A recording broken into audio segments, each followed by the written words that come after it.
Hi everybody, welcome back to Park Winners. Spring is definitely happening here, and almost like every day new plants and trees are showing off and unfolding. And so for the next few weeks I'm just going to focus on showing you what's happening in the garden. Even though I have lots of creative stuff that I want to share with y'all, I think that we need to showcase the garden and the unfolding because it happens so fast that I don't want you all to miss it. So I wanted to start here in front of our princess tree because this tree is so cool, and they originate in China, and I believe they grow also in Hawaii, and they smell like baby powder. The color is sensational. This only happens once a year, and so I'm here for it, and I'm just so glad that I can share it with you guys. But the backstory of this tree, which, you know, I've told you guys before that plants and trees, they speak to you, is that the mother of this tree was over here where what used to be the ceremony site. And when we developed this sunken garden, the mother of this tree was in the middle. But here's the point where I felt like she was speaking to me. She was cracked in half because she was out in the open where the winds snapped her in half. So when I took the pup that was next to her, which is now this tree, I planted it here, and I had the intuition from knowing enough about gardening, seeing like, well, this is more of a tropical tree. It's a softer wood. It needs to be protected from the winds. So what I did is I planted it in the south of the big redwood behind it. So the redwood, this redwood protects it from the winds, and it's also planted in the south so that it gets full sun. And I just basically had the intuition to do that because its mother was snapped in half. And another thing too is I keep getting pups of these trees, and I've given away about 8 or 10 of them. And so I'm excited when I go to other people's houses and I see them. And as these leaves grow, they have a bit of a Jack and the Beanstalk vibe. And these leaves are going to get like gigantuous, and they're going to grow and way bigger than this. And it grows in a very unique way. And it's really cool. One more thing here is like these are the seed pods, and the seed pods are here, and you can see these little tiny seed pods. They fly, and then every so often there's a pup, and then I dig it up and I give it to someone. So it's been really fun observing this tree, and it's just so beautiful that nature speaks to us. These plants, they say, move me, save me, water me, you know, all sorts of cool things, and they don't have a mouth. But if you're a gardener and you're observing what nature's telling you, it's amazing.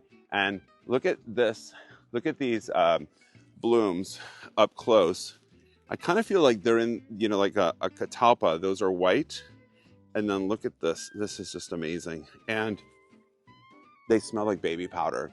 That's all. That's the way I would describe this. So there's a lot more that I want to show you. And let's go through the garden, and I'm going to show you what's peaking and what's happening. Right in front of me are our beautiful peonies. Look at this stage. Like, I think even though these are going to be these giant pom-pom spectacular things, I just think like nature's so cool. Like, see these little ants? They're eating some of the nectar from these flowers. And I mean, I think it's interesting. You know, you don't see these things unless you're out in nature. And so just the bugs, the birds, the seasons, all of it is interesting to me. And the unfolding that happens every season, it's like you can have your own time clock and calendar just by what's happening, because when you're in tune with your garden, you know what month it is when certain things are happening, and just by the temperatures. And so it's just cool being part of the rhythm of gardening. It's such a busy time of year here at Park Winners in our gardens, and we've been harvesting all sorts of stuff throughout the week. So let me show you what we've been harvesting. It's such a gorgeous day. I'm picking these apricot roses. They're called Wallerton Old Hall, and we're collecting them for our flower sales in our store. And they just look so nice. They're awesome. Just love like the color of them when they're opening, and they look kind of like apricot peonies as they're opening up. This one here is like perfect. Look at the size of this. It's like an apricot blush color, and according to their description, they say it smells like myrrh. And if I knew what myrrh smelled like, I could confirm it. But yes, they smell incredible. I always loved flowers and plants, and I never thought when I was a kid that I was going to become a flower farmer or anything like that. But it's just so cool the way life has its twists and turns, because this is so fulfilling, just being up here in the morning and listening to the birds and just all the really wonderful smells, waking up with the sun. It's just an amazing time of day and a time of year. Look at how gorgeous they are. We're gonna put them in vases. We're selling them this weekend. They're gonna be for sale in our store until they're gone. These are Wallerton Old Hall, very special roses. And they just have this gorgeous apricot blush color to them. It's been a fun, fulfilling morning gathering these up. Can't wait to see everybody this weekend. And I also can't get enough of these guys. Look at you. Look at this beautiful Valyrian. I was just watching a hummingbird enjoy it, so thought I'd turn the camera on right away to show you guys how beautiful these are. These have sort of volunteered all over the garden, and they're really easy to transplant, so I've been moving them around, and they're so nice. They make me happy this time of year. Look at that, see? Got beautiful heads on them, and just so cool. A couple of shades of magenta. Can you all hear the mourning doves in the background? It's such a beautiful time of year. I'm over here in Betsy's garden, and the turbo time is past its prime. That almost rhymed, didn't it? But anyway, what I wanted to show you all is that we have a bunch of aphids on our roses. And so, you know, usually what I do is I'll spray them with safer soap. But my friends who came to visit suggested that we wash them off with water, and that's what I'm going to do. And then maybe I'll hit them with safer soap afterwards.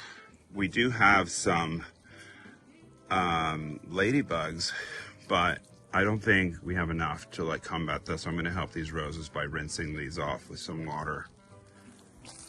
I'm just going to give them a gentle rinse. It seems like a lot of work, but if you treat it like relaxing and like a meditation, then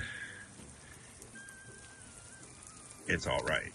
But if you look at it as a burden and you'd rather be inside cooking or doing some other hobby, working with, you know, whatever the millions of things that other people do, then you may not be so interested in doing this, but and then your roses won't form as well. But for those of us who consider ourselves gardeners, it's probably like the most important thing to do, because saving the roses from these aphids will give us a much hardier, beautiful bloom. So to be continued, these guys are all going to open, and just this little bit of rinsing has really helped out with these aphids. This beautiful curly willow was transplanted from our willow row, and they stand alone really beautifully. They have this really nice, like golden, like reddish branches, and then, you know, when we harvest them, then the leaves fall off and you got these really interesting branches. You know, we've all seen these like at Pier 1 Imports and different places, and like, look at how interesting the way that they move to imagine them in a flower arrangement. But like I've mentioned before, a lot of times trees and plants, they speak to us. And the obvious thing for me is that this branch right here to the right needs to come, it needs to get cut off, because my goal is to like mushroom these trees, and this is way off balance. This whole tree is like going up on the left and up, but this glaring branch here needs to come down. And I've been eyeing it for a couple weeks now, and today's the day to make it pretty, because we're getting ready for an exciting weekend with lots of people coming, and I don't think I can live another day looking at this. So anyway, what we are going to do is we're going to save all these beautiful branches and tie them. We'll make some willow wreaths with them. All right, to be continued.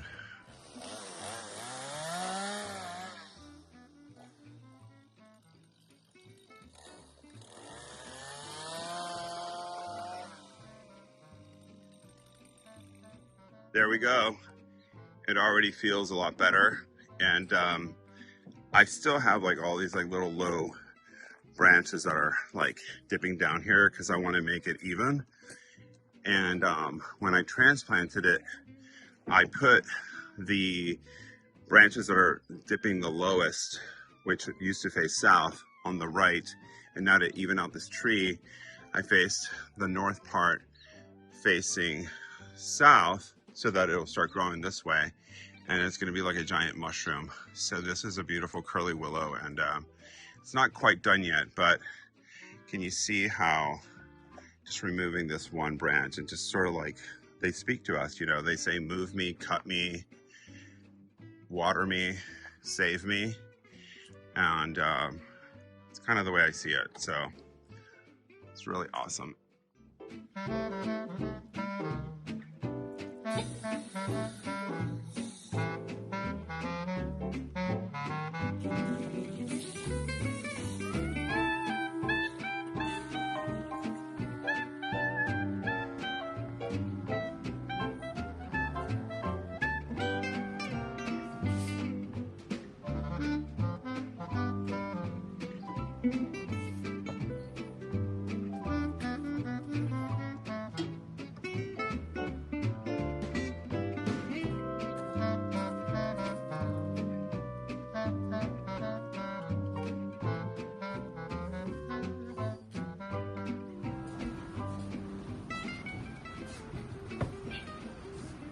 Wow, these smell incredible. I can't wait to put them in these like little repurposed vases that we just filled with water, and we're going to have them in our shop this weekend. It's really exciting and fun. So let's just go ahead and make a little sweet pea bouquet, and we're going to add some tendrils to it too, to make it a little more interesting. See that?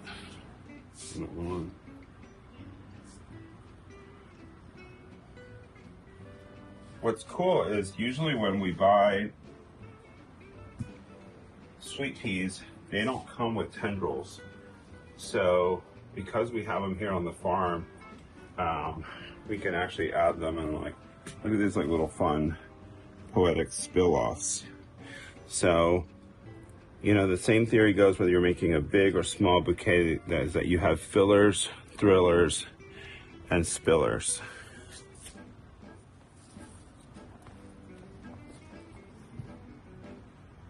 There we go.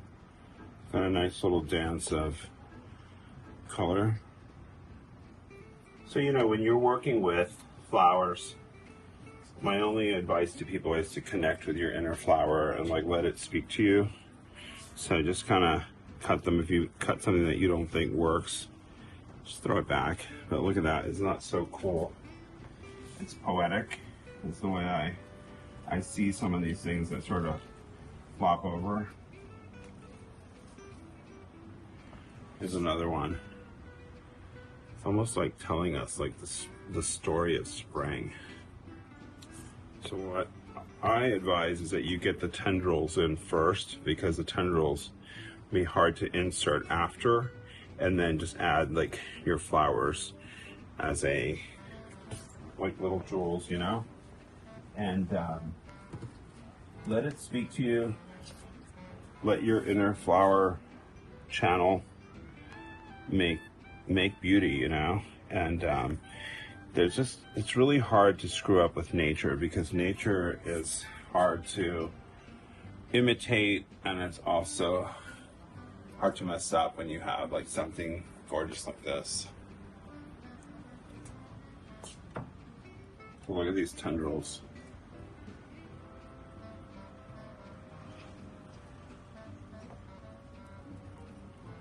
Just anchor them in there. And then, you know, just start pulling out your plant material. And I gotta say, this is so therapeutic doing this. It's way cheaper than a therapist, for lack of better words. And there's something about plants that just really connect you.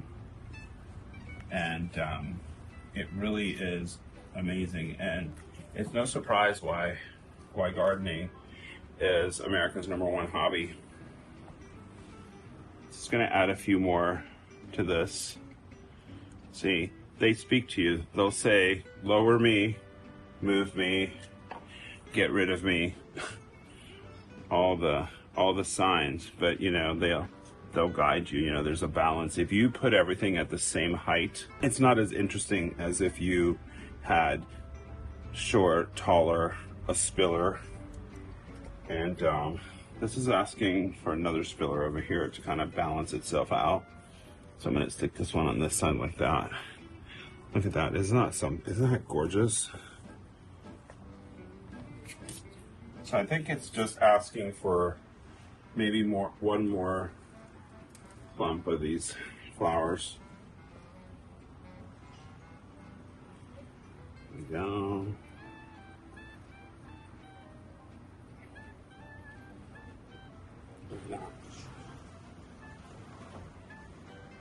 It's pretty sweet, huh? But it's saying like, give me more. Like it needs a couple more. So just gonna listen to my inner flower intuition that this wants more. You know, it just wants a little more balance, like down here. And there's a point where you just know you're done. And I would say that this is done. So as you can see, we have a lot of beautiful things happening in the garden, and I'm standing in the sunken garden, which is about to peak even more, which I'm just gonna wait and show you in a week or two as it unfolds. And I wanna thank all of you for watching us today. And I wanna thank all of you who have subscribed to our channel. Please consider subscribing and sharing this with your friends. And I hope everyone is having a great day being creative or doing something fun in your garden.